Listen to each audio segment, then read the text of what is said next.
World Wrestling Entertainment Chief Executive Linda McMahon is stepping into a new ring. She is running for Senate in Connecticut. McMahon resigned as chief executive this week in order to enter the race, and she joins three other Republican candidates who hope to unseat Democrat Senator Chris Dodd in 2010. Shara Toplitz is a staff writer for Roll Call. Good morning to you.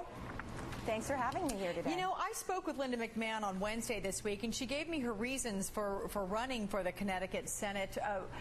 What are you seeing as her top reasons? I mean, she was really straightforward. When you have this image of the WWE, there was nothing about that relevant to her on Wednesday.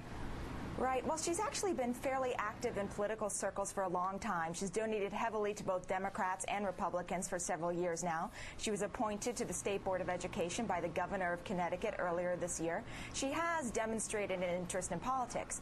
That said, I think she's the perfect example of these kind of businessmen or businesswomen type candidates who come and often have a lot of money they can bring into the race to support their campaigns, who run as outsider candidates. And I think that's what she is. She's an outsider candidate. She wants to present herself as a businesswoman. And how appealing do you think that is to the people of Connecticut?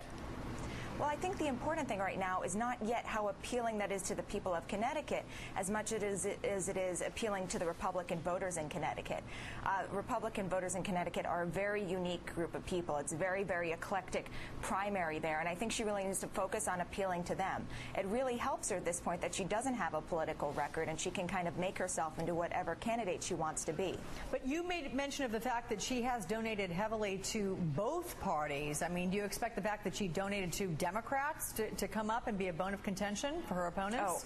Oh, absolutely. I think that's very important. It's not a good thing for Republican primary voters to see that Linda McMahon has given money to Rahm Emanuel, who was the man in charge of electing Democrats in the 2006 election cycle. Republican voters will not look fondly on that at all. Okay, what about the new Quinnipiac poll, which shows that 49% of Connecticut voters disapprove of Senator Chris Dodd's job performance? How vulnerable is he? Can you put that in perspective?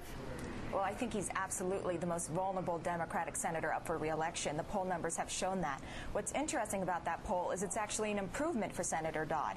He's often trailed the previous front runner in the Connecticut Republican primary, Rob Simmons, by 9 points, and this was only 5 points. So it was actually an improvement for the Senator Dodd. What is it about the senator that makes him so vulnerable, though? Because he got a nice little bump in the wake of his very dear friend, Senator Ted Kennedy's death. He had a lot of high profile there and even considered taking over the chairmanship of the Health Committee in the Senate, but decided against it.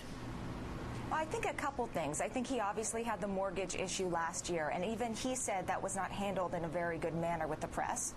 There was his run for the presidency where he moved his kids out to Iowa, and Connecticut voters did not like that very much. But I think the primary thing is his leadership on the Senate Banking, Finance, and Urban Affairs Committee. I think it was his position on that. I mean, people look at that as him in charge of a lot of economic regulation, and when the economy fails, they want to blame someone.